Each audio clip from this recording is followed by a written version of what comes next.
Hi, I'm Mike Mulligan, and I live in Hinsdale, Mass. The last few years, I've been protesting at the Connecticut River Bridge. I've been out there with my signs. I've been throwing kisses at women. I've been giving a stiff military salute to everybody I see. You know, one of them things. One of them things. And I've been blessing the truck drivers as they cross the bridge. You know, in case the bridge caves in, I want them to go right directly to heaven. And you know, truck drivers, comic books, logs, and all that sort of stuff. So you know, I want them to have the opportunity to go right to heaven. Sometimes I get a hilarious laugh out of them truck drivers because they know they know exactly what I'm talking about. Anyways, that's the insider truck driver joke. So hey, look at this guy, huh? Look at this guy. This is fascinating. Look at that that's a piece of metal from the bridge. The state. Look at that guy. Look at that. That's pretty thick. Look at how thick that guy is. And I got to figure out how to do this. I mean, that's just amazing and stuff. Look at how big chunk that is. That's the state failed the inspection Monday, and I dug this out of the right underneath the failed part. It's a big bolt that holds the huge truss, one of the trusses that you see on top of the bridge, that round spherical piece of ironwork and stuff like that. This is 1905. This is actually miracle technology for its days. Can you imagine that? These guys, you know, you think back at those days. These guys, 1900, 1905.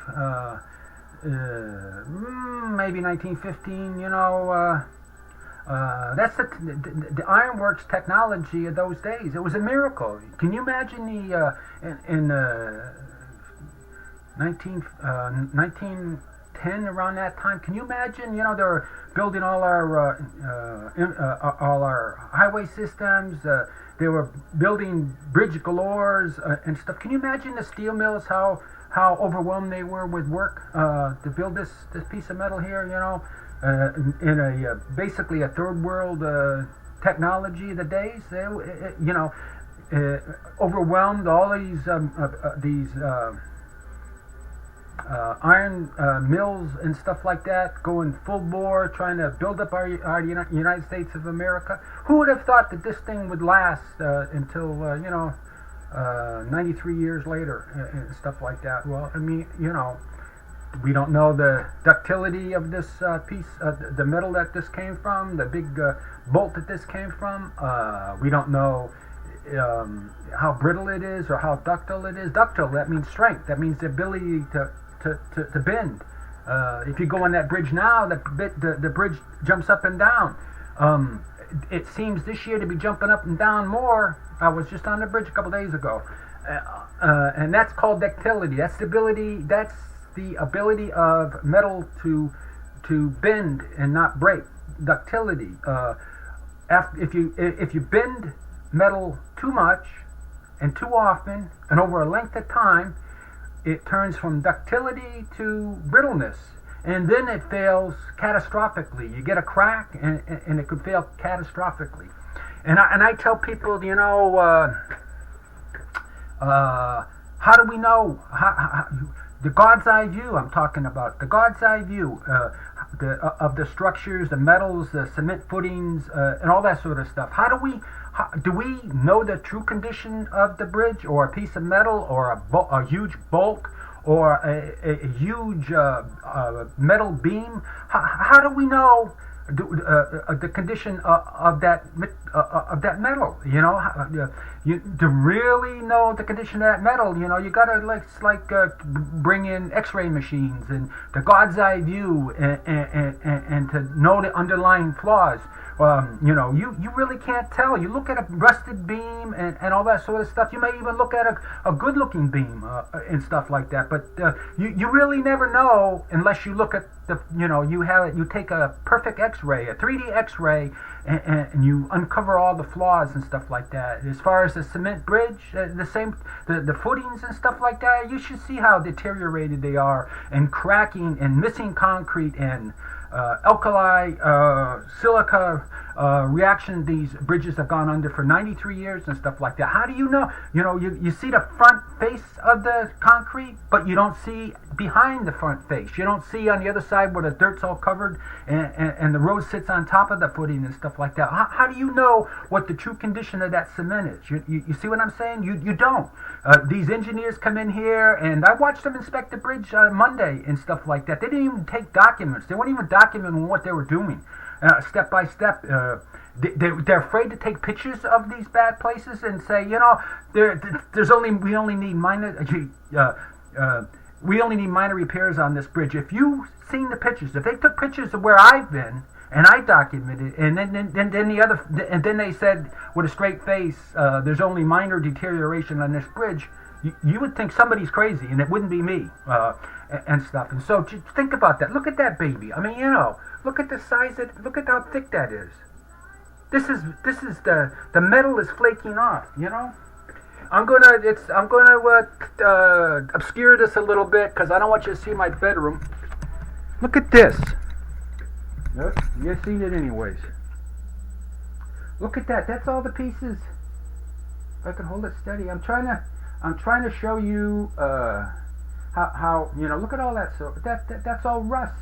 That's under the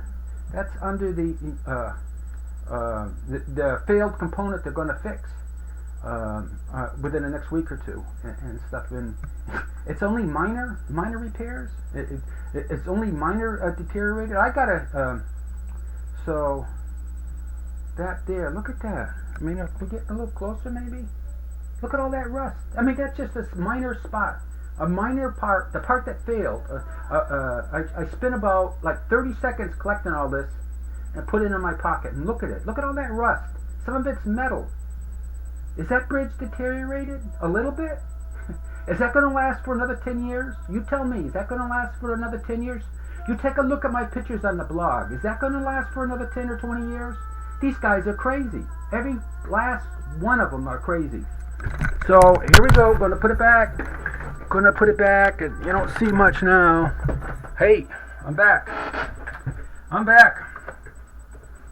So I was down to well, let me give a quick outline.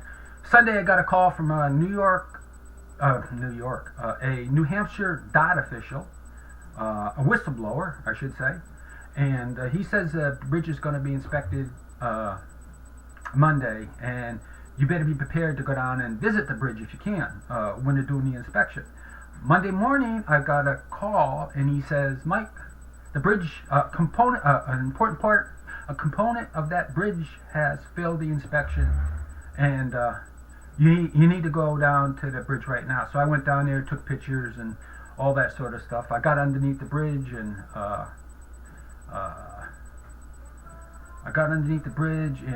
took some pictures. You see that big bolt down there that I took a pictures, and there's a right next to it, that on the left-hand side down low, you see that big huge piece of metal that dissolved like sugar in water, and stuff. And like I said, you know, if you come down there with me, and I'll give anybody a tour. You get your dirty clothes, clothes you're not afraid to get dirty, and we're going to have to go a little bit out on a narrow piece of cement next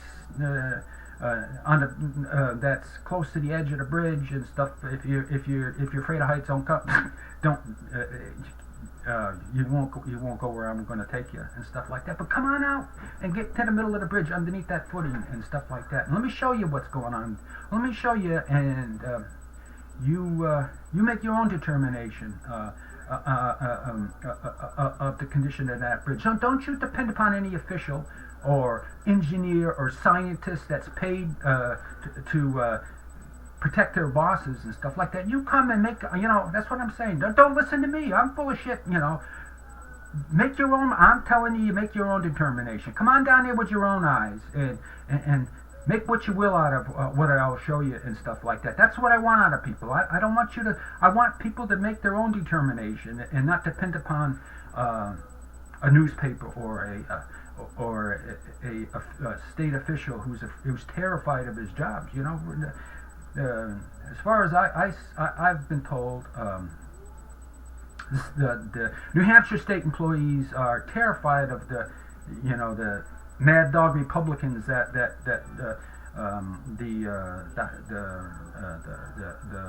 governor and the House have turned into democratically controlled, and the Senate is still held by the Republicans in New Hampshire. And stuff, but all the officials are terrified of the mad dog, right-wing, anti-government Republicans. Aren't we all in Washington too? They obstruct everything, and they hate government, and they don't see no value in government. All they see is value in is these corporations owning us and controlling us and making your decisions for you and all that sort of stuff. So make your own decision, make your own determination. I had a person tell me today, only a engineer or a scientist could tell me. I don't have no abilities to. He didn't have any abilities to know right or wrong. And I would say, the working man and women of this country.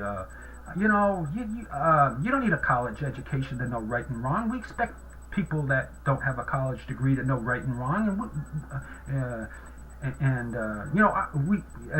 even if you don't have a degree, you have a brain in your head, and most of us, the vast majority of us, it's an amazing thing, the brain in our heads, what it can do, and as far as how smart it is, even us idiots. Our brains are so smart as far as walking around. I ride a bike a lot and stuff like that, and hand-eye coordination. We so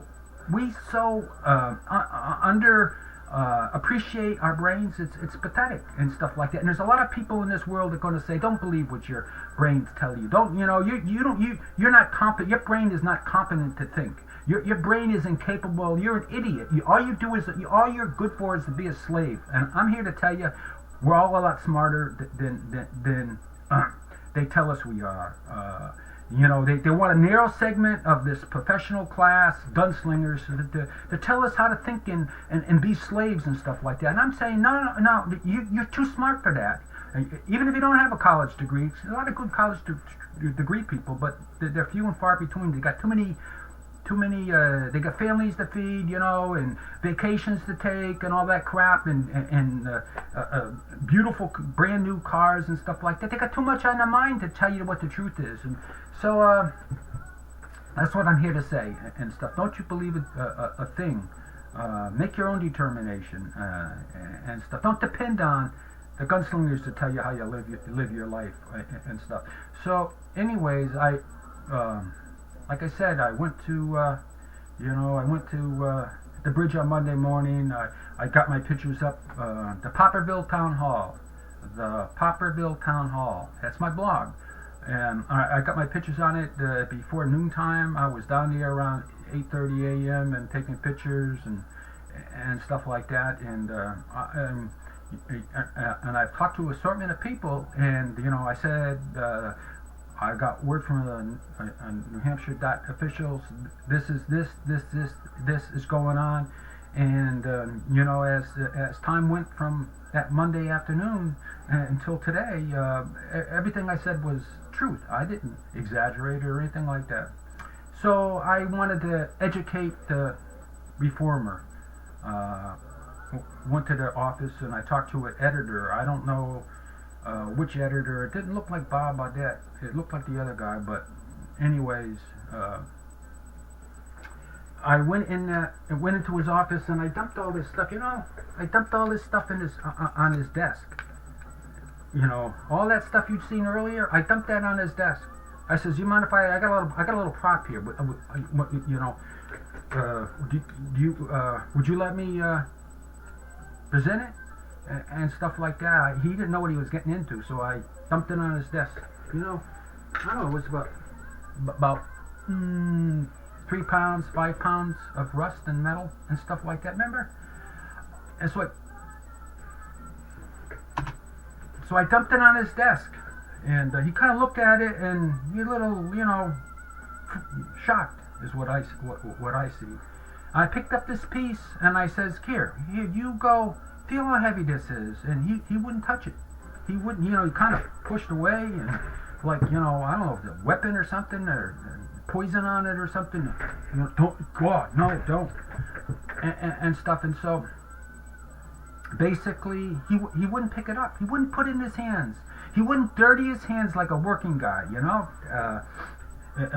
with picking this up. And he didn't have the inquisitiveness of carefully looking at this and asking me questions and all that sort of stuff. That pile? That pile is over here on my left.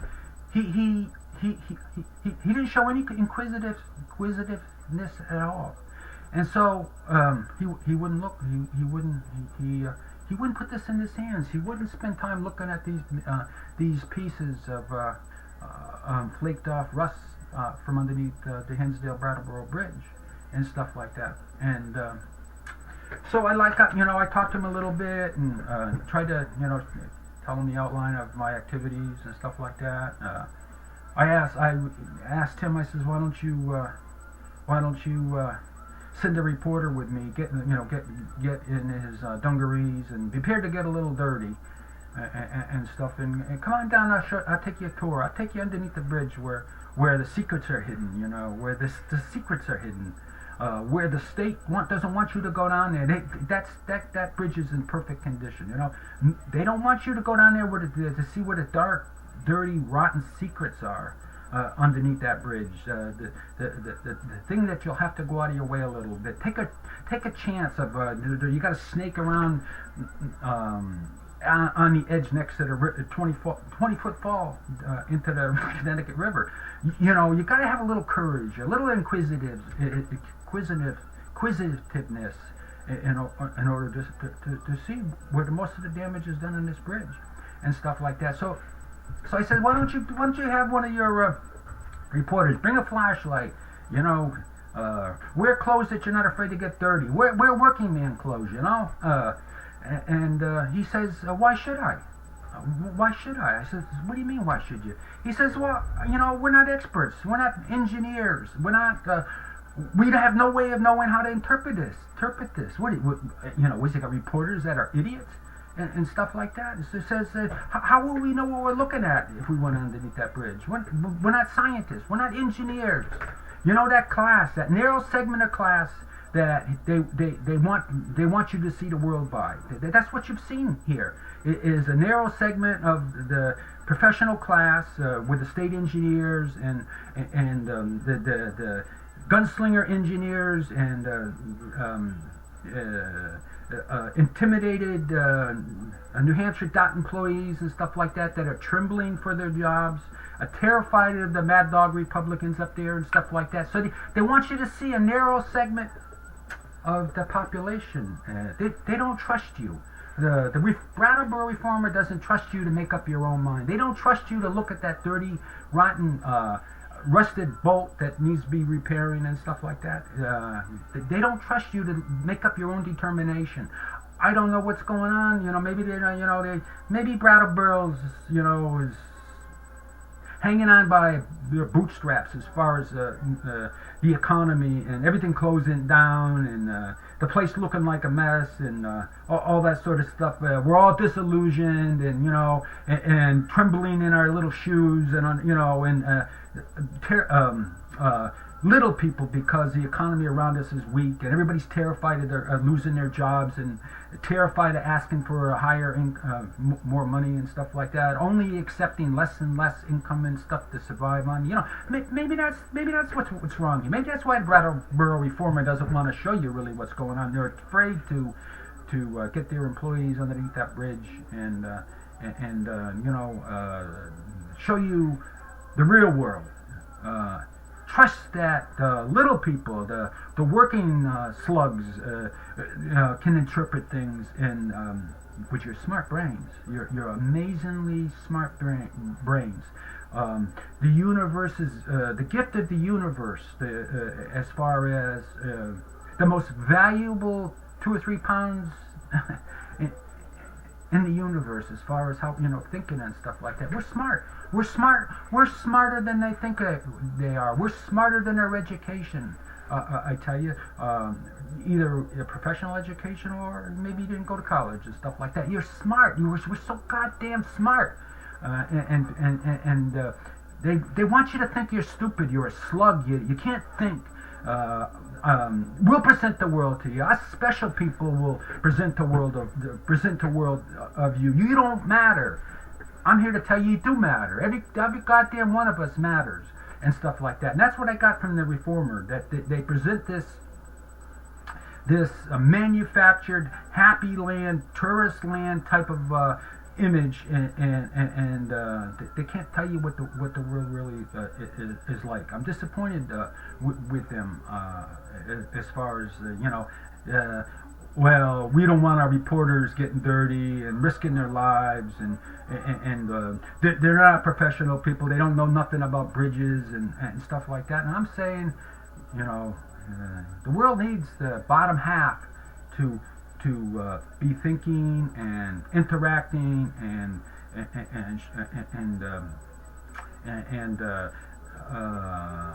being a voice in our country and stuff like that. You're smart. You're smart. Every one of us is smart. We're amazingly gifted as far as intelligence and stuff like that. Sometimes even me, sometimes more me. Sometimes we don't talk so smart, and we don't use the right words, and we have limited vocabularies and stuff like that. But underneath it, we're so astonished. If you can ride a bicycle, you're so goddamn smart. It's unbelievable. You're so intelligent. Your brain is functioning on such a high level. Your eye, hand, driving a car. Look at how much intelligence it takes to drive a car and stuff like that. I'm just telling you. Don't you believe a word they say that you're dumb, and you got to listen to this gunslinger professional class of engineers and scientists. You know what? They should be answering to us. They shouldn't be onto themselves with their big vacations and their fancy cars and their castles up in the mountains and stuff like that. And only listen to us. This professional class. You ought to stick up for yourself.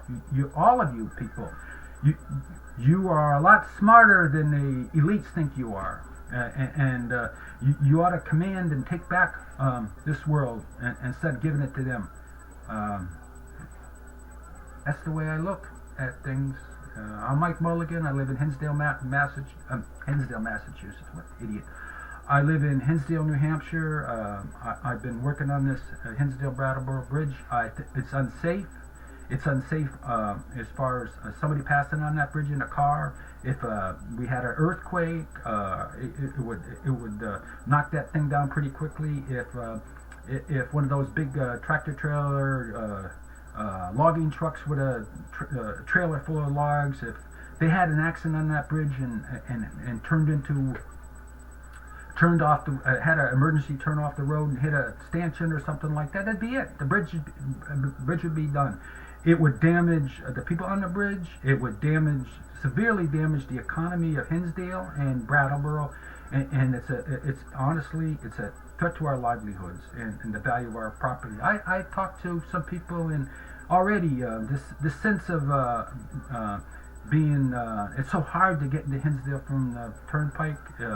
we've had a lot of projects. A Walmart distribution center wanted to come in, and we had a weak link. We didn't have a direct connection to the highway, and they turned us down. And we're talking about massive economic development for Hinsdale. We're talking about in other areas too, and that's the weak link. Our highway systems, our connections into Brattleboro and through Brattleboro, through that rickety old bridge is the weak link. It's where our economy is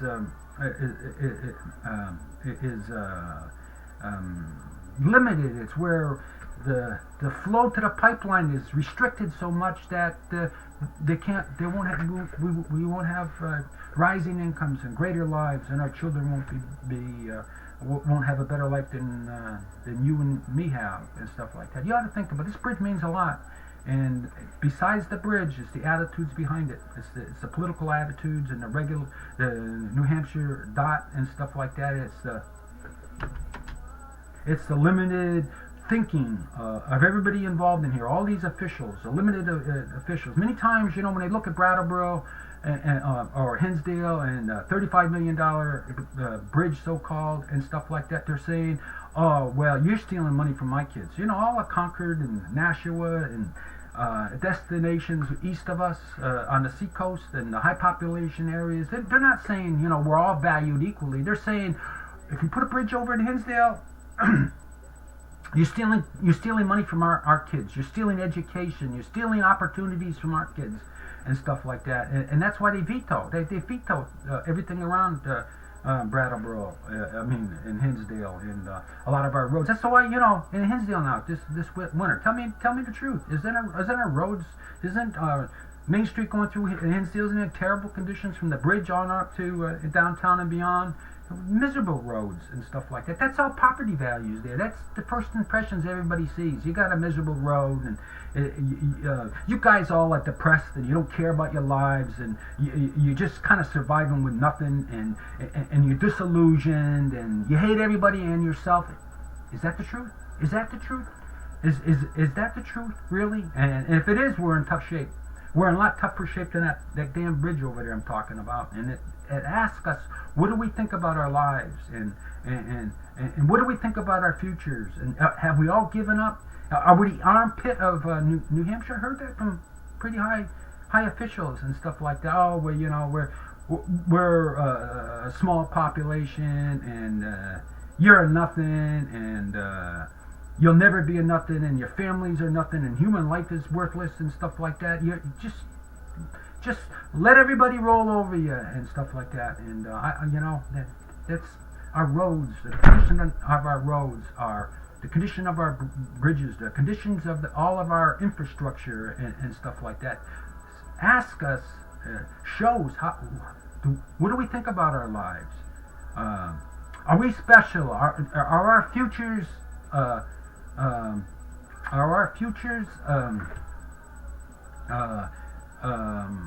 We're going to have enough income and good lives in front of us and stuff like that? Or are you're going to be so terrified and depressed and disillusioned and stuff? You're going to be going to this drinking business and drugs and all sorts of addictions and stuff like that. Who are you? Who are you? And stuff. And that's what this asks us. How we think about these things around us. Are we big enough to be better than that bridge and asking for a better life than that bridge shows us, or our roads, or and if the middle class and if the little people, the bottom half, if they don't have a voice, then we're doomed. Believe me, we're doomed. Thank you. I'm Mike Mulligan, and like as I said, I live in Hinsdale.